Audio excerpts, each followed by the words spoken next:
Hay un momento en la vida en que uno sabe que algo tiene que cambiar y aún así sigue igual. Y no es por falta de inteligencia, no es por falta de información, es por otra cosa. Porque una parte quiere avanzar, pero hay otra parte que todavía no puede despedirse. Y entonces aparece una pregunta difícil, una de esas preguntas que no hacen ruido al principio, pero con el tiempo empieza como a ocuparlo todo. ¿Y si la vida que tengo ya no es la que quiero? Hay preguntas que aparecen solo cuando el ruido del mundo se apaga. Soy Daniel Radesca y esto es La Vida por Dentro. Hoy vamos a hablar de algo que parece simple desde afuera, pero por dentro puede mover toda una vida. El cambio. El parque está todavía medio vacío, es temprano. El aire tiene ese frío suave de la mañana que despierta el cuerpo lentamente. Las hojas crujen un poco bajo los pies de alguien que camina por un sendero de tierra. Camina rápido, como quien salió con un propósito claro. Quizás mover el cuerpo, quizás hacer algo de ejercicio, aprovechar la mañana antes de que empiece el día. Y aunque al principio la atención está en lo físico, la respiración, no sé, el ritmo de los pasos, la sensación del aire entrando en los pulmones. Después de unos minutos empieza a ocurrir algo curioso. La mente empieza a soltarse. Y cuando la mente se suelta, a veces aparece lo que veníamos evitando. Una conversación de ayer, una decisión que lleva semanas rondando, una sensación difícil de nombrar. La caminata sigue. Los árboles pasan uno tras otro, como si fueran silenciosos testigos que están ahí. Y entonces aparece una pregunta que ya había surgido otras veces, pero que siempre había quedado suspendida en algún rincón de la mente. ¿Y si la vida que tengo ya no es la que quiero? No era una idea nueva, era una idea, una realidad que llevaba meses, tal vez años, dando vueltas ahí. Pero mientras los pasos siguen avanzando por el sendero, algo se vuelve más claro. Hay cosas en la vida que ya no encajan del todo y sin embargo siguen ahí. Porque una cosa es admitirlo en silencio y otra muy distinta es hacer algo con eso. Hace algunos años conocí a Javier, tenía unos 48 años, tenía 2 hijos, adolescentes, un trabajo que según sus propias palabras lo estaba apagando lentamente. Era gerente administrativo en una empresa donde llevaba casi 15 años trabajando. Cuando empezó ese trabajo había sido un logro, le daba estabilidad, seguridad, un sueldo digno. Y durante mucho tiempo eso había tenido cierto sentido. Ese trabajo había pagado cumpleaños, había sostenido vacaciones familiares, había permitido ayudar a sus hijos, acompañar momentos difíciles, sentirse incluso útil. No era solamente un empleo, ya que durante años había sido una forma concreta de cuidar. Y por eso dolía tanto admitir que ya no lo representaba. Con los años algo empezó a cambiar, y no fue de golpe, fue más bien una especie de erosión lenta. Cada domingo por la tarde sentía un pequeño peso en el pecho. Cada lunes por la mañana necesitaba más café que el lunes anterior, y cada reunión parecía durar mucho más tiempo. No era algo terrible, pero tampoco había alegría. Y esto es lo extraño. Javier sabía muy bien lo que quería. Le gustaba trabajar con personas. Había pensado incluso muchas veces en formarse como terapeuta corporal, como un coach, como alguien que pudiera facilitar talleres vinculados al bienestar. Había incluso investigado varios cursos, había guardado enlaces de Instagram, había hablado con amigos. Durante años decía siempre la misma frase: yo sé que no quiero estar acá para siempre. Pero el tiempo pasaba, un año, luego otro. Y cuando finalmente vino a la consulta dijo algo que me llamó la atención. No entiendo lo que me pasa. Yo tengo claro lo que quiero, tengo los recursos para hacerlo, mi familia me apoya, pero cada vez que estoy a punto de dar el paso, algo adentro mío me frena. Y ahí estaba el verdadero tema. No era falta de inteligencia, no era que le faltara voluntad, no era que tuviera pereza, era una resistencia silenciosa, como si su vida estuviera detenida frente a una puerta que sabe que debe abrir, pero que de alguna forma se siente inexplicablemente pesada. Javier no era una persona indecisa, era simplemente humano. Y su historia lo que revela es algo que todos hemos sentido alguna vez. Saber que necesitamos cambiar, pero no saber si estamos listos para hacerlo. Durante mucho tiempo pensamos el cambio de una manera muy simple. Si algo no nos hace bien, lo cambiamos. Si sabemos que algo es mejor para nosotros, lo elegimos. Y parece de algún modo hasta lógico. Pero la experiencia humana rara vez funciona así. Porque cambiar no es solo tomar una decisión. Cambiar implica algo mucho más profundo. Implica abandonar una identidad conocida. Incluso cuando esa identidad ya no nos hace felices.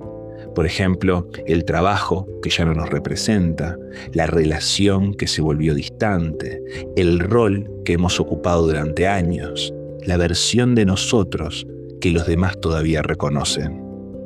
Todo eso forma parte de una historia personal. No es solo una situación externa, es un territorio emocional. Y cuando pensamos en cambiar, no solo estamos evaluando una nueva posibilidad, también estamos despidiéndonos, aunque sea en silencio, de una versión de nosotros mismos. Y esto es lo que casi nadie te dice. El cambio no solo trae futuro, trae también pérdida, incluso cuando es el cambio correcto. Tal vez por eso la resistencia no es simplemente miedo, a veces es duelo, un duelo pequeño, casi invisible, por la persona que fuimos. Hay algo que es muy difícil de explicar sobre el cambio, y cuando lo vemos, de repente todo se vuelve un poco más humano. La resistencia al cambio no siempre es un defecto, a veces es una forma antigua de protección. Lo conocido, incluso cuando es imperfecto, tiene una ventaja enorme.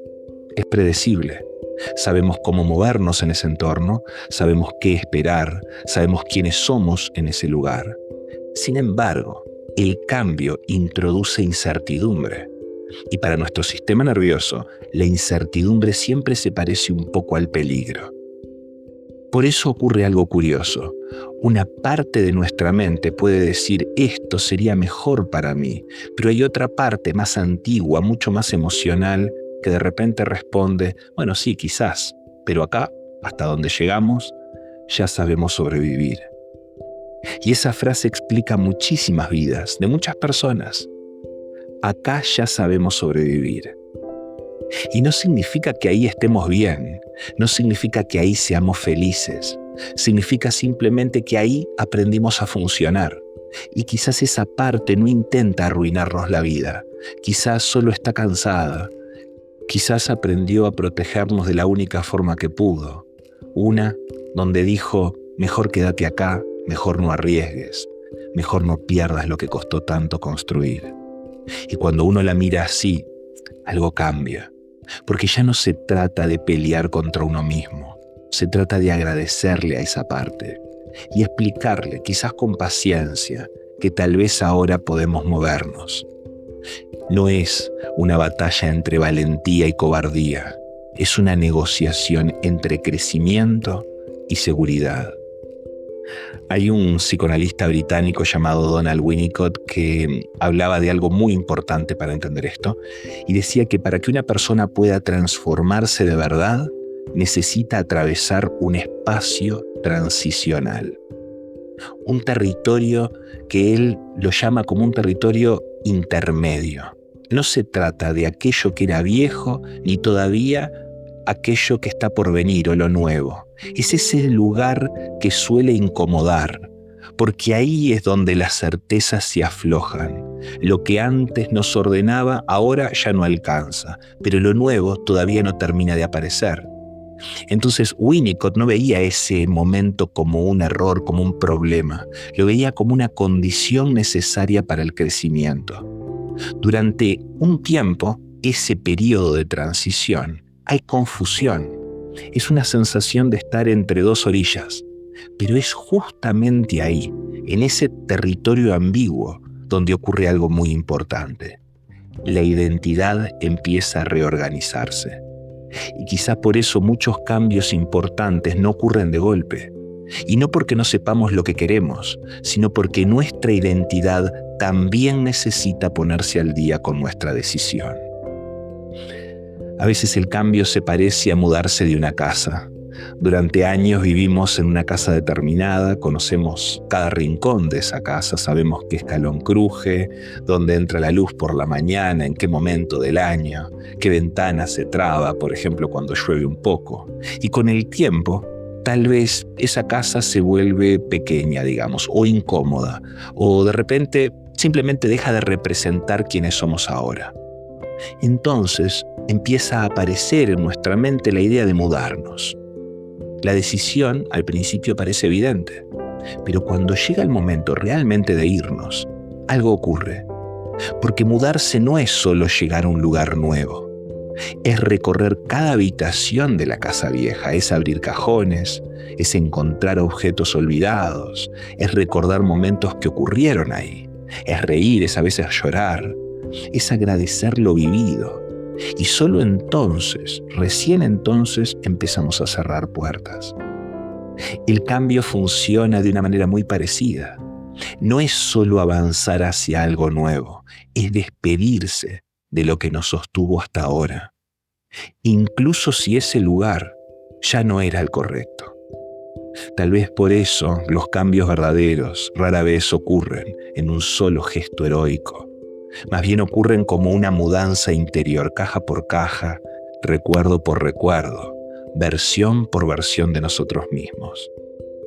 Y de repente un día, casi sin darnos cuenta, estamos viviendo en otro lugar de nuestra vida.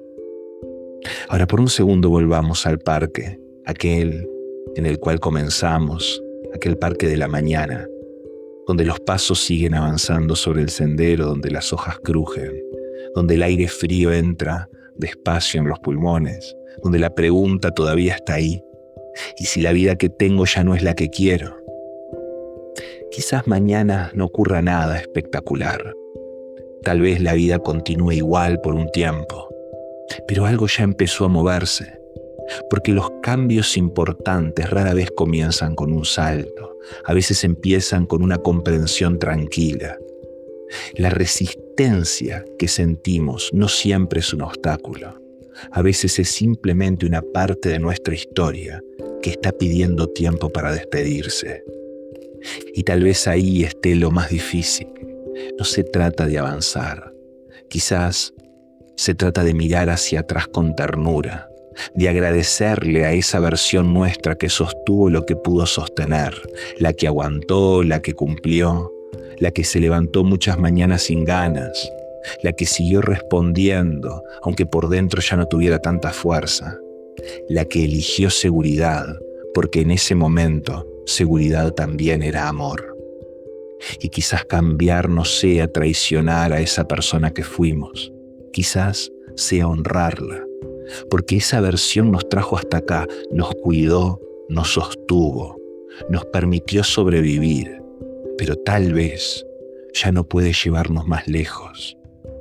Y entonces el cambio empieza a sentirse distinto, no como una ruptura, no como una obligación, sino como una despedida suave, a veces silenciosa diría, como cuando alguien querido nos acompaña hasta una puerta y entiende a su manera que no puede cruzar con nosotros.